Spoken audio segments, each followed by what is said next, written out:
दोस्तों, मैं Amit Yadav AY topic studio channel पर आप सभी का स्वागत करता हूं। आज की वीडियो में हम देखने वाले हैं इकोनॉमिक्स के टॉप 20 क्वेश्चंस जो कि परीक्षाओं में बार बार पूछे जाते हैं। तो आप ये वीडियो पूरा अंत तक ज़रूर देखिएगा, सभी परीक्षाओं में महत्वपूर्ण रहेगी ये वीडियो। और 20 में से आप कितने क्वेश्चंस का सही आंसर देते हैं तो अपना स्कोर कमेंट बॉक्स में ज़रूर बताइएगा। देखिए, अगर आपको किसी भी वीडियो का नोटिफिकेशन प्राप्त करना है तो चैनल को तुरंत सब्सक्राइब कर लीजिएगा। नीचे रेड कलर का बटन दिख रहा होगा और बेल आइकन को भी ऑन रखिएगा ताकि आगे आने वाली वीडियो के नोटिफिकेशन आपको मिलते रहें। चलिए शुरुआत करते हैं आज की वीडियो को। तो आपका पहला क्वेश्चन आपकी स्क्रीन पर है। भारत में सबसे संपत्ति वाला राज्य कौन सा है या कौन है? देखिए, हम आपको अगर किसी भी क्वेश्चंस का आंसर मालूम है तो आप कमेंट बॉक्स में आप उसका आंसर दे सकते हैं। और आपको हम इमेज इसलिए दे रहे हैं जिससे कि आपको आसानी रहे। तो दोस्तों, इसका राइट आंसर रहने वाला है ऑप्शन नंबर बी, बिल्कुल सही रहेगा, महाराष्ट्र। भारत में सबसे ज़्यादा संपत्ति वाला राज्य जो है वह महाराष्ट्र है। चलिए, आपका अगला सवाल है, भारत का कितना प्रतिशत आबादी कृषि उद्योग पर निर्भर है?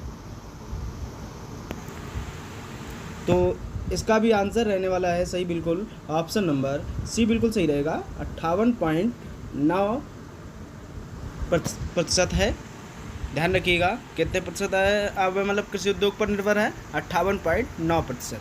चलिए, आपका अगला सवाल है, राष्ट्रीय पदार्थ से सकल लाभ में कितना % कृषि उद्योग का योगदान है? तो दोस्तों, इसका राइट आंसर रहेगा ऑप्शन नंबर ए, बिल्कुल सही रहेगा, 17.5% राष्ट्रीय पदार्थ से सकल लाभ में कृषि उद्योग का योगदान रहता है। चलिए, आपका अगला सवाल है, जीडीपी के आधार पर भारत का स्थान कितना है? तो दोस्तों, आपको बता दें, इसका जो राइट आंसर रहेगा ऑप्शन नंबर सी बिल्कुल सही रहेगा, 7वां। जीडीपी के आधार पर 7वें नंबर पर हमारा देश भारत है। चलिए, आपका अगला सवाल है, पीपीपी के आधार पर भारत का कितने नंबर स्थान है? पीपीपी मतलब पर्चिंग पावर पेरिटी। ध्यान रखिएगा, पर्चिंग पावर पेरिटी। तो इसका स्थान जो है ऑप्शन नंबर डी बिल्कुल सही रहेगा, क्योंकि तीसरे नंबर पर हमारा भारत का स्थान है पीपी के आधार पर। चलिए, आपका अगला सवाल है, जीडीपी पर कैपिटा के आधार पर सबसे पहले स्थान पर कौन सा देश है? तो दोस्तों, हम आपको बता दें, इसका जो राइट आंसर रहेगा ऑप्शन नंबर सी बिल्कुल सही रहेगा, कतर। कतर देश जीडीपी के कैपिटा पर आधार पर सबसे पहले स्थान पर कतर देश है। चलिए, आपका अगला सवाल है, भारत में उच्चतम मानव विकास सूचकांक HDI किस राज्य में है? तो दोस्तों, इसका राइट आंसर रहेगा ऑप्शन नंबर बी बिल्कुल सही रहेगा, केरल राज्य में हमारा उच्चतम मानव विकास सूचकांक मतलब HDI केरल में स्थित है। चलिए, आपका अगला सवाल है, निम्न में से कौन से देश में मिश्रित अर्थव्यवस्था है? तो दोस्तों, हम आपको बता दें, इसका राइट आंसर रहने वाला है ऑप्शन नंबर बी बिल्कुल सही रहेगा, भारत में। भारत देश में ही मिश्रित अर्थव्यवस्था है।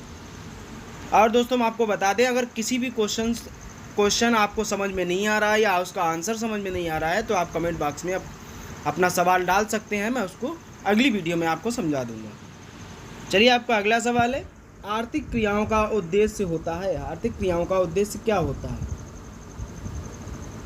तो दोस्तों, इसका राइट आंसर रहेगा ऑप्शन नंबर ए बिल्कुल सही रहेगा, जीविकोपार्जन। जीविकोपार्जन आर्थिक क्रियाओं का उद्देश्य होता है। चलिए, आपका अगला सवाल है, जनसंख्या वृद्धि से आर्थिक विकास की गति क्या है? तो दोस्तों, इसका राइट आंसर रहेगा ऑप्शन नंबर सी बिल्कुल सही रहेगा, जनसंख्या वृद्धि से आर्थिक विकास की गति क्या हो जाती है? मंद हो जाती है, मतलब धीमी हो जाती है।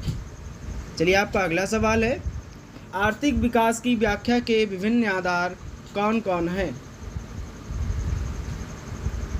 तो दोस्तों, इसका राइट आंसर रहेगा ऑप्शन नंबर डी बिल्कुल सही रहेगा, इनमें से सभी। कहने का मतलब है सकल राष्ट्रीय उत्पाद भी है, प्रति व्यक्ति आय भी है और आर्थिक कल्याण का आधार भी आर्थिक विकास की व्याख्या के आधार हैं। चलिए आपका अगला सवाल है, मानव सूचकांक में भारत का कितना स्थान है? मानव विकास सूचकांक में भारत का कितने नंबर स्थान है? तो दोस्तों आपका राइट आंसर रहेगा ऑप्शन नंबर ए बिल्कुल सही रहेगा। 126 नंबर भारत का स्थान है मानव विकास सूचकांक में। चलिए आपका अगला सवाल है, पहला मानव विकास सूचकांक किस अर्थशास्त्री ने तैयार किया था?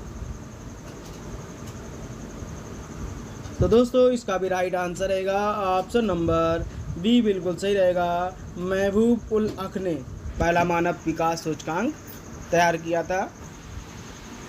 चलिए आपका अगला सवाल है, निम्नलिखित में प्राथमिक क्षेत्र किसे कहा जाता है? तो दोस्तों इसका राइट आंसर रहेगा ऑप्शन नंबर ए बिल्कुल सही रहेगा। कृषि क्षेत्र को प्राथमिक क्षेत्र भी कहा जाता है। चलिए आपका अगला सवाल है, शिक्षक द्वारा अपने पुत्र को पढ़ाना कौन सी क्रिया है?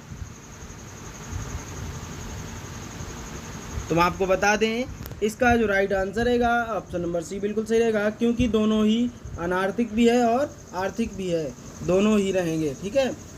चलिए आपका अगला सवाल है, इनमें से कौन भारत सरकार का केंद्रीय बैंक है? ऐसी कौन सी बैंक है जो इनमें भारत सरकार की केंद्रीय बैंक है? तो दोस्तों इसका राइट आंसर रहेगा ऑप्शन नंबर बी बिल्कुल सही रहेगा, रिजर्व बैंक ऑफ इंडिया। तो दोस्तों चलिए आपका अगला सवाल है, राष्ट्रीय विकास परिषद का अध्यक्ष कौन होता है? दोस्तों इसका राइट आंसर रहेगा ऑप्शन नंबर ए बिल्कुल सही रहेगा, प्रधानमंत्री। राष्ट्रीय विकास परिषद का अध्यक्ष स्वयं प्रधानमंत्री होता है। ऑप्शन नंबर ए बिल्कुल सही रहेगा। चलिए आपका अगला सवाल है, किस आधुनिक यंत्र के आगमन के बाद सूचना, शिक्षा एवं ज्ञान सर्वसुलभ हो गया है? तो दोस्तों इसका राइट आंसर रहेगा ऑप्शन नंबर सी बिल्कुल सही रहेगा, कंप्यूटर। कंप्यूटर एक ऐसा आधुनिक यंत्र है जिसके आने के बाद सूचना, शिक्षा एवं ज्ञान सर्वसुलभ हो गया है। चलिए आपका अगला सवाल है, व्यावसायिक बैंक का राष्ट्रीयकरण कब किया गया था? तो दोस्तों इसका राइट आंसर रहेगा ऑप्शन नंबर सी बिल्कुल सही रहेगा। 1969 में व्यावसायिक बैंक राष्ट्रीयकरण किया गया था और व्यावसायिक बैंक का दूसरा नाम है सहकारी बैंक।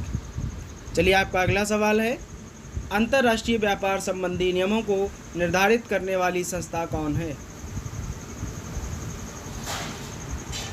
तो दोस्तों इसका राइट आंसर रहने वाला है ऑप्शन नंबर ए बिल्कुल सही रहेगा, विश्व बैंक। ऑप्शन नंबर ए बिल्कुल सही रहेगा। आई होप दोस्तों आप सभी को वीडियो अच्छी लगी होगी। अगर वीडियो पसंद आई हो तो वीडियो को लाइक करें, ज़्यादा से ज़्यादा शेयर करें अपने दोस्तों के पास। चलिए मिलते हैं नेक्स्ट वीडियो में, तब तक के लिए जय हिंद।